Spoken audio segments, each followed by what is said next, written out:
오늘 말씀은 예수님의 공적인 사역이 어떻게 시작되었는지를 우리에게 보여줍니다. 이 말씀은 단순히 예수님의 공생애의 사역 보고가 아닌 예수님이 어떻게 일하셨고 어떤 사역을 하셨는지를 알려주는 그러한 보고가 아닌 하나님 나라가 어떤 방식으로 임하는지를 우리에게 알려주는 말씀입니다. 예수님의 사역은요, 갈릴리에서 시작됩니다. 12절의 말씀을 보면 예수께서 요한이 잡혔음을 들으시고 갈릴리로 물러가셨다가, 여기에 나오는 물러가셨다가라는 표현은 자칫하면 피해서 도망가셨나? 아니면 후퇴하시는 건가? 라고 생각이 드는 표현이기도 합니다. 하지만 실패나 후퇴를 의미하지 않습니다. 왜냐하면 이것은 하나님의 시간표에 따른 이동이기 때문입니다. 내 의지, 내 뜻대로 내가 갔습니다가 아닌 물러갔다라는 표현을 통해 하나님의 때가 되었고 하나님의 시간표에 따른 이동을 우리에게 알려주기 위해 이러한 표현을 쓴 겁니다. 예수님께서는 정치, 종교의 중심지인 예루살렘이 아닌 변방으로 여겨졌던 갈릴리에서 사역을 시작하십니다. 마태는 이 사건을 이사야 선지자의 예언, 특별히 이사야서 9장의 말씀이 이루어졌다라고 해석합니다. 그래서 오늘 말씀의 15절과 16절의 말씀이 그 말씀인데요. 특별히 흑암에 앉은 백성이 큰 빛을 보았고 사망의 땅과 그늘에 앉은 자들에게 빛이 비치었도다라고 말합니다. 갈릴리는 이방 문화와 섞여 순수하지 못한 땅, 경건하지 못한 땅으로 다른 유대인들에게 멸시를 받던 곳입니다. 그러나 하나님은 바로 그 멸시받던 곳, 어둠의 땅, 어두운 곳이다 라고 여겨졌던 그 자리에서 빛을 켜십니다. 이는 왜 예루살렘이 아닌 왕궁, 수많은 사람들이 모여 중심지라고 생각하는 그곳이 아닌 변방, 그것도 이방의 문화와 섞여 있는 갈릴리에서 왜 시작을 하셨는가? 그리고 왜 그곳에 빛을 켰는가? 이것은 분명히 우리에게 메시지를 줍니다. 하나님의 나라는요, 중심에서 변방으로 흘러가는 것이 아니라 변방에서 중심을 향해 확장되어져 간다라는 것을 우리에게 알려주기 위한 메시지입니다. 기도의 자리에서 우리는 종종 스스로의 삶을 돌아봅니다. 연약함, 실패, 반복되는 문제들로 인해 하나님, 여기서는 일하기 어려운 자리인가요?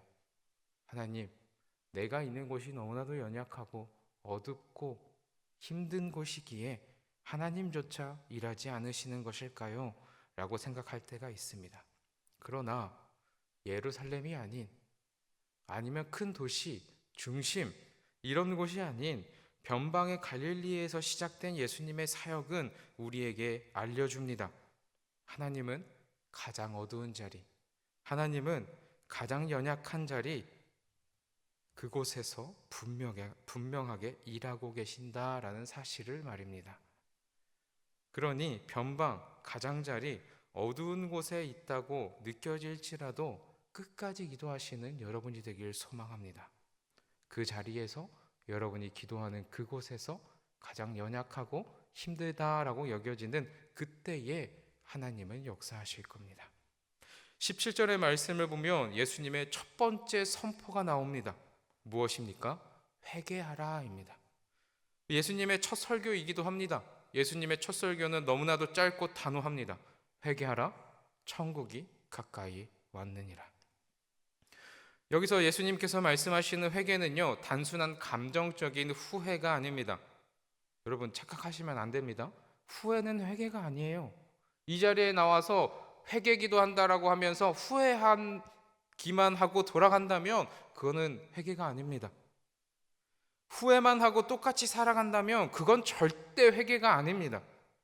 회개라는 헬라어 메타노니아라는 이 헬라어는요, 어떤 의미를 포함하고 있느냐? 생각과 방향의 전환을 의미합니다. 물론 후회해야죠. 해야지 그것에 대해서 우리가 다시 한번 고민하죠. 근데 생각만 하고 왜 그랬을까 하지 말 거리라는 후회에서 그친다면 이 교회를 나가면 그 죄를 똑같이 짓잖아요. 그 행동을 동일하게 하잖아요. 그게 무슨 회개입니까? 후회는요, 세상 사람들도 다 하는 거예요. 삶의 주도권이 나에게서 하나님으로 옮겨지는 게 회개입니다. 그렇게 후회에서 끝나지 않고 뭐가 있어야 돼요? 끊어버림과 다시는 죄를 짓지 않으려는 발버둥 침까지 함께 있어야. 일로 가던 거를 후회하고 계속 이쪽으로 가면 그게 무슨 회개예요? 돌아서서 다시 주님에게로 가야죠. 그리고 그 주도권, 내가 가는 방향과 내가 걸어가는 그 힘을 누구에게 드려야 된다고요? 하나님에게요. 그게 회개라는 겁니다. 그리고 예수님은 이어서 말씀하시죠. 천국이 가까이 왔다. 아직 오지 않은 미래가 아닌 이미 예수님이 그곳에 존재하시고 오셨기에 예수님 안에서 시작된 하나님 나라의 현실, 지금 바로 이 순간 하나님의 나라가 나에게 임했다라는 지금 현실을 말씀해 주고 계신 겁니다. 하나님의 통치가 임했기에, 여러분, 하나님의 나라는 시간과 공간의 개념이 아닌 하나님의 통치의 개념인 거 아시지요? 내가 예수님을 믿고 하나님의 통치를 받아들인 그 순간 우리는 그곳이 하나님의 나라임을 알아야 합니다. 하나님의 통치가 임했기에 인간은 더 이상 이전 방식으로 살아갈 수 없습니다. 기억하십시오. 회개는 하나님 나라에 들어가기 위한 조건이 아닙니다. 내가 회개했으니 하나님의 나라 들어가게 해주세요가 아니라 하나님의 나라가 이미 나에게 임했으니 하나님의 나라에 살아가는 백성으로서 하는 반응이 당연히 나와야 하는 것이, 더 이상 이전의 나의 삶의 모습에서 돌아서서 하나님 나라 백성으로 살아가는 그 입구로 들어가는 행동이, 반응이, 응답이 회개라는 겁니다. 즉 비나이다 비나이다 내 죄를 없애어 주시옵소서라고 말하는 다른 종교들, 세상의 방식과는 전혀 다른 예수님을 믿고 하나님의 나라가 내게 임했으니 나는 회개를 하는 겁니다. 이 순서를 잘 기억하시길 바랍니다. 내가 회개했으니 하나님 나라에 들어갈 조건이 충족됐어가 아닙니다.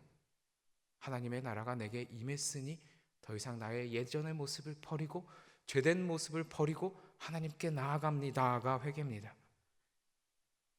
그러니 우리는 다시 방향을 점검하며 기도하시길 바랍니다. 내 생각, 내 욕망, 내 계획이 중심이 되어 있지 않은지, 하나님의 통치 앞에 다시 내 삶을 내어드리는 시간으로 이 새벽에 기도하시길 바랍니다. 18절 이후의 말씀을 보면 예수님께서 갈릴리 호숫가에서 평범한 어부들을 부르십니다. 베드로와 안드레를 먼저 보시고 이렇게 말씀하십니다. 나를 따라오라. 내가 너희를 사람을 낚는 어부가 되게 하리라. 이 예수님의 부르심에는 분명한 특징이 있습니다. 세 가지의 특징이 있는데요. 첫 번째는 설명이 없습니다. 이러이러하니 내가 이러이러한 거 할 거야. 그러니 나를 따르라. 이렇게 말씀하시지 않았어요. 그냥 나를 따라오라. 그리고 두 번째 특징이 뭘까요? 조건이 없습니다. 네가 이런 학위가 있지, 이런 공부를 했지, 이런 능력이 있지, 이러한 상황에서 네가 이런 거를 배웠지, 아무런 조건이 없습니다. 그냥 보시고 나를 따르라 라고 말씀하십니다. 설명과 권위가 없는 대신 세 번째 예수님의 부르심의 특징은 권위가 있습니다. 오늘 말씀은 베드로와 안드레 그리고 이어서 야고보와 요한이 곧 그물을 버려두고 따랐다라고 반복해서 우리에게 보여줍니다. 이것은요, 예수님을 따르는 제자도의 본질은요, 설명도 없고 조건도 없이 그저 하나님 나라의 권위가 있었던 것처럼 제자들에게서요, 제자도의 본질은 지식적으로 알기에 그리고 내가 이해되기에 따르는 것 이전에 무엇이 먼저였다? 결단이 먼저였다는 것을 보여주는 겁니다. 예수님이 어떠한 설명도 어떠한 조건도 달지 않았습니다. 그러니 제자된 따르겠다라고 하는 이 사람들의 모습도요, 제자도의 본질도요, 내가 지식으로 알기에 이미 많은 것을 조사했고 이분이 정말 좋은 분이구나, 이분을 내가 따라야겠다라는 내 안에 이해가 설득이 되기 이전에 권위가 있으시다, 따라야겠다라는 결단이 먼저라는 겁니다. 예수님을 따른다는 것은 삶에 예수님을 하나 더 추가하는 것이 아니라 삶의 중심을 예수님에게로 옮기는 겁니다. 여러분, 그물은요, 어부에게 있어서 모든 것이죠. 생계입니다. 배는 그들의 안전이며 미래입니다. 그리고 아버지는 그들의 과거였습니다. 예수님의 부르심에 베드로, 안드레, 그리고 야고보와 요한은 자신들의 오늘과 미래, 그리고 과거까지 다 예수님께 드린 겁니다. 오늘을 드리고 내일을 드리고 어제를 드렸다면 모든 것을 드린 거죠. 이 모습은 우리에게 질문을 합니다. 나는 예수님을 따르면서도 여전히 놓지 못하는 것은 무엇인가? 내 재산과 내 소유는 오늘일 것이고, 나의 자녀들은 내 미래이며, 지금 나의 생각과 습관은 과거일 것입니다. 무엇을 놓고 있지 못하십니까? 23절과 24절의 말씀은 예수님의 사역을 세 단어로 요약합니다. 예수님의 사역은요, 가르치시고 전파하시고 고치셨습니다. 예수님은 그 어떠한 쪽으로도 결코 치우치지 않으셨습니다. 진리를 가르치셨고 하나님 나라를 선포하셨으며 병든 자와 고통받는 자를 실제로 회복시키셨습니다. 이는 하나님의 나라가 말로만 존재하는 개념이 아닌 실질적인 삶의 변화를 일으킬 수 있는 능력임을 우리에게 보여주는 겁니다. 여러분, 예수님이 우리 안에 계시기에 우리도 가르치고 전파하며 고쳐야 합니다. 여러분의 삶에, 여러분의 인생 가운데에 가르치고 전파하며 실질적으로 고치고 회복시키는 능력이 주님으로부터 받아 경험하고 사역하는 여러분이 되길 소망합니다. 예수님께서 가시는 곳마다 삶이 회복되고 관계가 회복되고 소망이 다시 살아났습니다. 그렇기 때문에 무리들이 따랐어요. 누구를요? 예수님이요. 능력 때문이 아니라 그들의 삶이 실제로 달라졌기 때문입니다. 여러분, 제가 종종 전도에 대해서 이야기할 때 이렇게 얘기합니다. 예수님 믿으세요 라는 말 한마디도 전도이지만, 그리고 누군가를 교회로 모셔오는 것도 전도이지만, 실질적인 전도는 삶으로 하는 거다라고요. 실질적으로 예수님의 사역으로 인해 많은 사람들의 삶이 변화되었고 그들의 삶에 실질적인 움직임이 있었기 때문에 많은 무리들이 예수님을 따른 겁니다. 여기 계신 우리 한 명 한 명의 삶이 정말 변했고 우리의 삶을 통해 예수님이 드러난다면 여러분을 보고 많은 무리들이 따를 것이며 이 자리에 수많은 사람들로 가득 찰 것을 믿습니다. 그러니 예수님의 사역과 같이 전파하시고 가르치시며 고치시길 바랍니다. 사랑하는 성도 여러분, 오늘 말씀은 예수님의 시작을 보여주지만 동시에 우리의 시작을 묻는 말씀입니다. 갈릴리에서 시작된 하나님의 나라는 오늘도 여전히 우리의 삶 한가운데로 다가옵니다. 회개를 요구하시고요, 따르라 부르시며 우리의 회복을, 우리의 삶의 회복을 이루십니다. 이 시간 주님 앞에 다시 고백하시길 바랍니다. 그리고 우리 같이 기도합시다. 주님, 제 삶의 갈릴리에서 다시 시작해 주십시오. 주님의 나라가 지금 내 삶 가운데 임해 있음을 알고 기도하며 저도 예수님과 같이 사역하게 하여 주시옵소서. 그리고 오늘 하루 예수님을 따르는 자로 살아가겠습니다 결단하며 기도하는 이 새벽이 되길 주님의 이름으로 축원합니다. 기도드리겠습니다. 하나님, 이 말씀 주심에 감사드립니다. 그저 예수님의 공생애의 시작으로 여겨졌던 이 말씀이 오늘 우리에게 엄청난 결단과 도전을 주셔서 감사합니다. 하나님, 내가 연약하기에, 내가 힘이 없기에, 내가 변방이고 가장자리에 있기에 하나님 안 되겠지요? 라고 묻고 포기하고 기도하는 것이 아니라 하나님의 나라는 가장자리 변방에서 중심으로 확장되어져 감을 오늘 말씀으로 내가 알았으니 변방에 어둡고 가망성 없어 보이는 그곳에서 예수님이 시작하여 하나님의 나라 예루살렘으로 그리고 전 세계로 복음이 전파됨을 우리가 보았듯이 아는 것처럼 하나님, 오늘날 이 말씀을 적용하여 절대로 포기하지 않고 끝까지 기도하며 회개하고 나에게 있는 하나님의 나라를 누리며 예수 그리스도의 부르심을 매일매일 응답하며 우리도 가르치고 전파하고 고치는 자들이 되게 하여 주시옵소서.